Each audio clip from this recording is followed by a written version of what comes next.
Bom, esse vídeo eu vou mostrar as funções novas que eu acrescentei ao programa depois do último vídeo que eu fiz.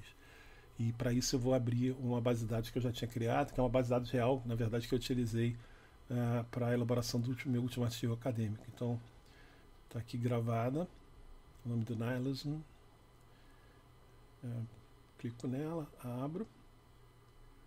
E está aqui aberta, né? Então tem várias referências que já estão colocadas. Essas referências têm cada uma suas várias anotações. Como a gente pode ver aqui, essas anotações têm tags marcados. A primeira coisa que eu posso mostrar, que eu acrescentei, foi esse gráfico que mostra as conexões entre as referências, né? Quer dizer, ele vai gerar um gráfico aqui com base em como as referências se conectam pelos tags. Então eu tenho aqui à direita os vários tags e eu posso selecionar aqueles que eu quero incluir ou não no momento de fazer o gráfico, né? Então quando eu clico nessa caixinha que está aqui à esquerda do tag, eu seleciono e ele vai ser incluído. Mas se eu quiser poupar trabalho, esse botão aqui embaixo à esquerda, o verdinho, ele me permite selecionar ou desselecionar de uma vez só.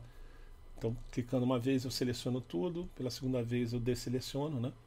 Aqui no caso eu quero selecionar alguns específicos, então vamos lá, vou pegar Anti-Vax, Attacks, Conspiracy, COVID. E uma vez que eu tenha selecionado, eu clicando nesse segundo botão aqui, ó, com amarelo, para criar gráfico, ele cria um gráfico, vai mostrar para mim as conexões. Então, os círculos azuis são as referências, os vermelhos são os tags, e essas linhas mostram como eles se conectam, né? Então, assim, aqui eu vejo que eu tenho um grupo, por exemplo, que está relacionado com COVID, e se eu quiser ver junto com Conspiracy, eu tenho um subgrupo desse aqui que está colocado. Uma vez que eu esteja satisfeito com o gráfico, enfim, aqui eu estou mostrando aqui as conexões. Uma vez que eu esteja satisfeito com esse gráfico, esse botão aqui ele permite salvar em vários formatos, né, a imagem em vários formatos gráficos. Aqui eu simplesmente fecho essa janela.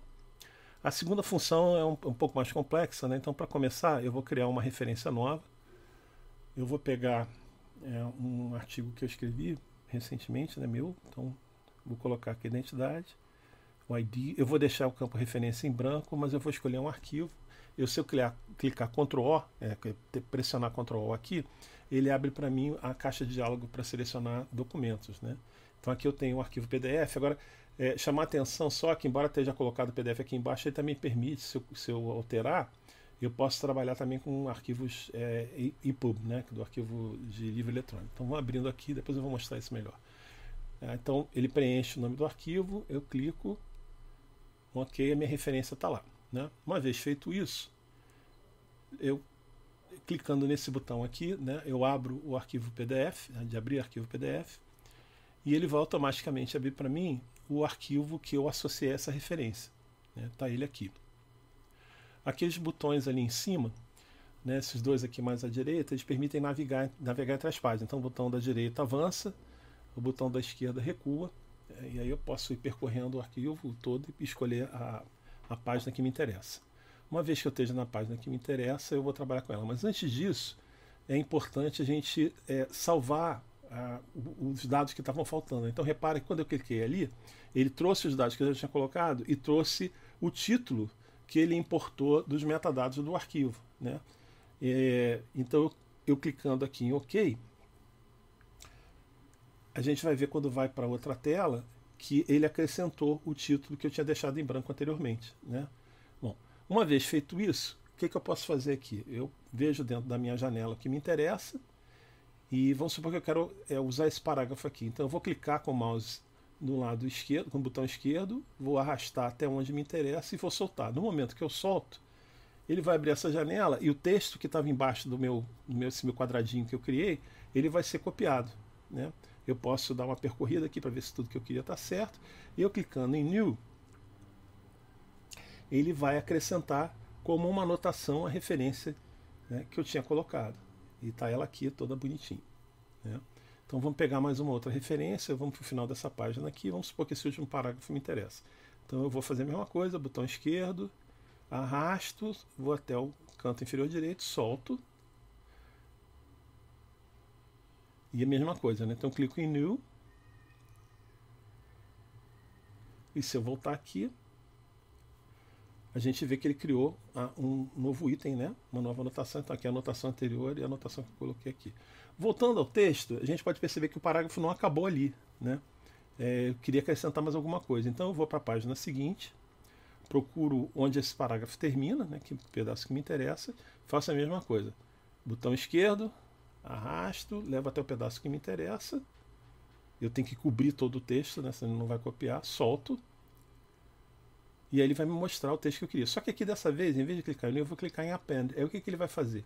Ele vai copiar esse texto para a anotação que estava selecionada, que no caso era essa 0002.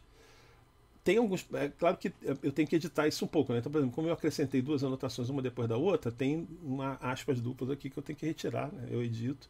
Da mesma forma, como eu seleciono um retângulo e não linha a linha, esse pedaço aqui entrou que não me interessava. Então eu vou editar e vou tirar ele, né?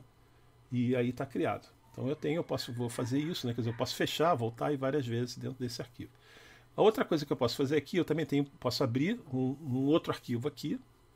E no caso, eu, em vez de abrir um arquivo PDF, eu vou abrir um livro eletrônico que eu tenho aqui, né, que eu já tinha guardado aqui nessa pasta.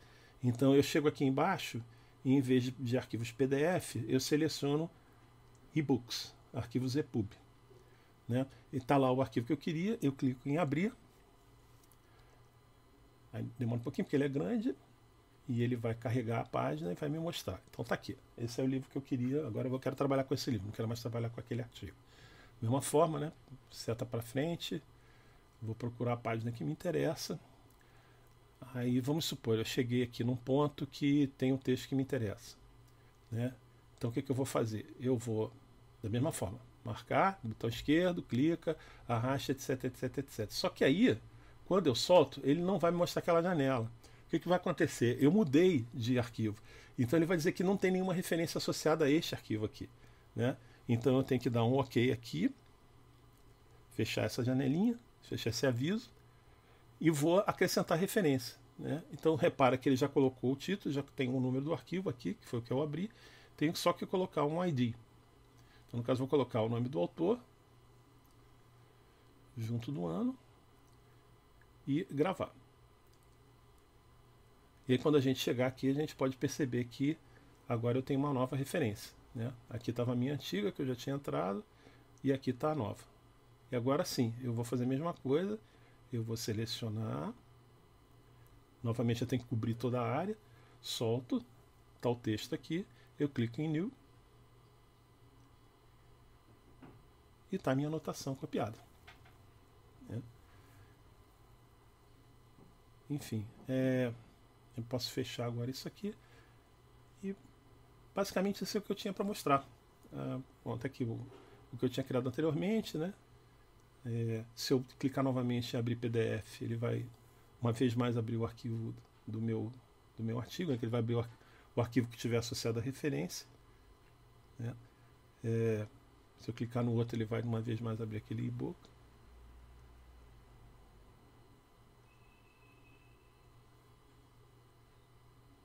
Tá, ele é aberto. Então eu sempre posso retornar e continuar trabalhando quando eu quiser. E basicamente é isso que eu queria mostrar. Espero que vocês gostem.